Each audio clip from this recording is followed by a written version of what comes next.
Pernyataan Presiden Prabowo Subianto soal mengampuni koruptor untuk bertaubat banjir kritikan. Mantan Menko Polhukam Mahfud MD hingga Koordinator Masyarakat Anti Korupsi Indonesia atau MAKI memberikan kritikan.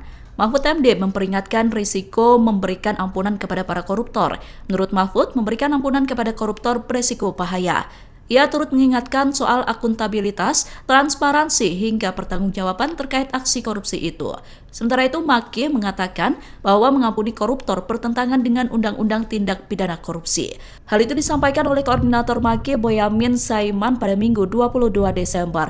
Boyamin menegaskan meskipun uang hasil korupsi dikembalikan, proses hukum harus tetap berjalan. Pengembalian kerugian negara atas tindak korupsi tidak menghapus pidana pelaku. Menurut Boyamin, hal itu tertuang dalam Pasal 4 Undang-Undang Pemberantasan Korupsi. Download Tribun X sekarang, menghadirkan lokal menjadi Indonesia.